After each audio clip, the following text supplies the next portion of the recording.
You did spend at least 4 years in Ann Arbor, Michigan, just down the road from Detroit. Yes. And this clip is from Washington, Michigan.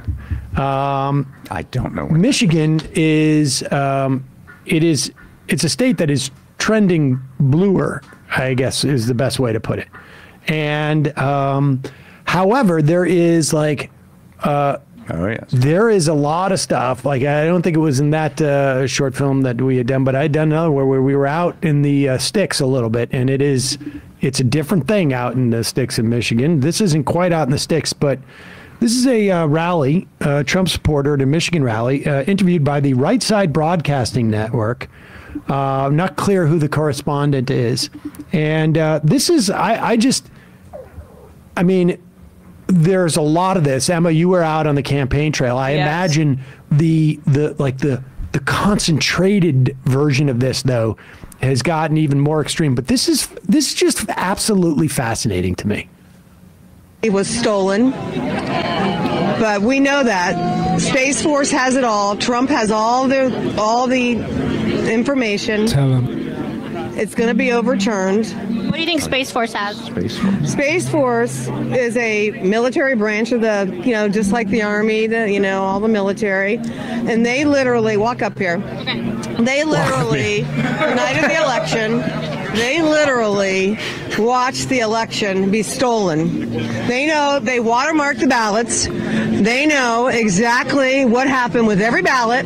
They know what fake ballots, all right? They knew the election switches. They know what countries were involved. They know they followed the money. They know what every politician that's been paid off. They know there was 269,000 sealed indictments, but I think it might even be up to 500,000 sealed indictments. That's a lot of fun. And I believe that we're going to have an emergency broadcast, and the military is going to come in with martial law, and we are going to be shown 8 hours on, 8 hours off of videos for 7 days. The world. And they're going to be showing us taped. Sounds like a drag. Tribunals, taped confessions, and the world is going to be awakened to what's really going on with the deep state. Okay, so I have two observations here, really quickly. I love everything about this. Yes, it's wonderful. One, she said 8 hours on, 8 hours off. 8-8 means Heil Hitler, by the way. Okay. My other observation is that up until like the final 15 seconds, everything that she, her analysis of Space Force and their capabilities, it just sounded like she's talking about God. Like, Space Force sees all. Space Force sees all the ballots. Space Force sees all the cheating. Doing space stuff? I know, but I mean, because they're like, they're looking upon us from space or heaven, if you will. They're able to collect all of the information. Well, they have a bird's eye view. They have a bird's eye view, so they can see all the ballot harvesting and all the indictments. Yeah. Of course. God is the biggest satellite of us all. I'll also give you two things. One, I love when she starts the walk and talk. She's decided, I'm going to make this a moment. Like, this will look much better if we're in motion. Yeah. She's cinematic. She wants to set up, like, Donald Sutherland with Kevin Costner in the scene from JFK where he drops the dime. And the second thing is, so I then look up because I had never heard of Washington, Michigan. It is not that far from Detroit. No. This is in Macomb County. Right, this it's is like a northern suburb. The home of the Reagan Democrats. I mean, this is the thing I find just unbelievable. Like, this is not a vague belief that she has. Yeah. I mean, she's down to 8 hours on, 8 hours off. Now, that may be the Heil Hitler thing or not. She may not even know that it's the Heil Hitler thing, that what she's listening to is saying that 278,000 sealed indictments. Maybe 500,000. I'm ballparking here, but I think it's probably up to 500,000 now. I mean, the amount of work. This is her job. But there's an assumption. The other thing I want to say, the fact that I brought up this Macomb County, there's an assumption that this is, okay, these are rural, downscale. No, this is like, the exurbs. Yeah, no. These are not. This is not. We're not looking at economic anxiety here. Yes. We're looking at some type of like I mean, super alienation by suburban people that have gone crazy. I mean, yes. And this is, I mean, like, obviously, you know, this is not someone that you reach by saying, like, you know what? Inflation is leveled off. I know that your prices are still up there, but a lot of that's driven by what's happening with OPEC or something like this. Or you don't say, like, you know, one of the things that we're trying to do is, you know, we're doing industrial planning and we're creating new manufacturing jobs. Like this, and I think there is an increasing number of people like this. And this is, I mean, you know, it's hilarious on one level. It's also just like, amazingly disturbing. Like, this is, you know, I used to think, like, how could people actually believe there's an old man in the sky? And, you know, regardless of what religious, you know, story it is, like, how could people genuinely believe that? And the way you write off is like, well, you know, part of it's faith and they want to because it makes, you know, life better. Okay, I can accept that.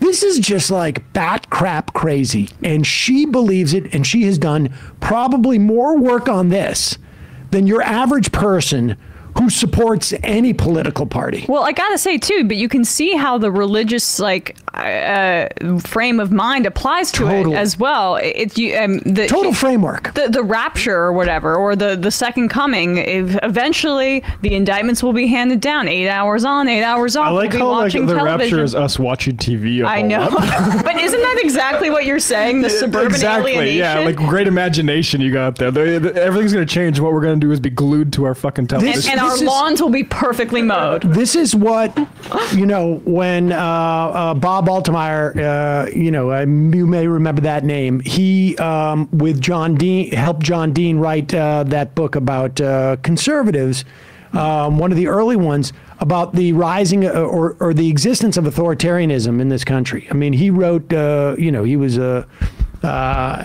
the University of Manitoba, and you know, his clinical work showed that there's about 25% of North Americans who were clinically authoritarians, and this is what it is. I mean, these people have like you know, you have authoritarians who sort of like meandering through the world, and then all of a sudden something bumps into them, and this is it, and it is like metastasized and fermented and been refined. I mean, to the point where like she knows this stuff like a mechanic knows a car. Like, honestly, like I've seen this before. Yeah, no, you got a knocking and a pinging. I know what that is. And this is, you know, she's just right there. Like she could talk about this stuff, I feel like, probably for like 3 hours and not be stumped. She'd go all the way around the building on the walk and talk. Exactly. Yeah. It's just, I just find it fascinating. But yeah, those excerpts, like, you know, no, I mean, I've lived in rural areas, and you know, you look out the window and you're like, it's so dark out there. You don't know what could be out there.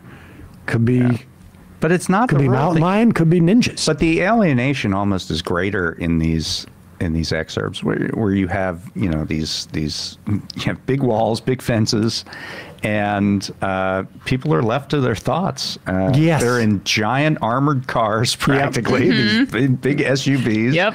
They're afraid of everyone and everything, and the paranoia just keeps moving on. It is just so fascinating. The Space Force is like, they're in charge of. Yeah.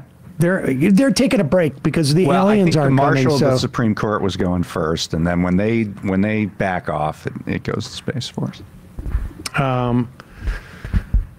JR in Philly, in the event that you don't take calls, Sam, could you address the claim by Dasha of the Red Scare podcast that prior to 1948, the area around and including Gaza was like pretty much empty? Well, she said that? See, this. I mean, this gets into your all your fights, all your little internecine stuff. I've never know who this person. Dasha could be sitting next to me. I wouldn't know who that is. I don't. But I can tell you the best thing. The shorthand is go look up Benny Bruner's documentary called "The Great Book Robbery." He's a guy I met back when I was going around with my comedy movie at Jewish film festivals. He's an Israeli Danish citizen who made many documentaries about Nakba. And this one is a really sort of like, it basically just describes the presence of Palestinians and their society in that they had like their own libraries and books. Like it was a community, and it wasn't necessarily specifically in Gaza. The reason why there was more people put in Gaza is because essentially it was like the functional equivalent of an Indian reservation in this country. Like they were dispossessed in other places around the Negev, and they were put into Gaza. And the reason they were put into Gaza is because there was already existing Palestinian communities there.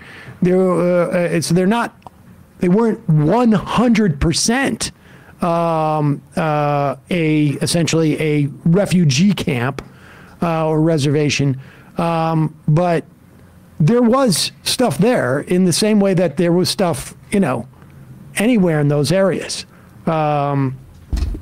There's just a piece of there's a historical document. Jeff Shirky, who's a labor historian from a Sunni empire, this is he posted a piece from 1919, a article, just a note in newspaper. Oppose the Jewish Republic. Labor Congress favors equal rights for all inhabitants of Palestine.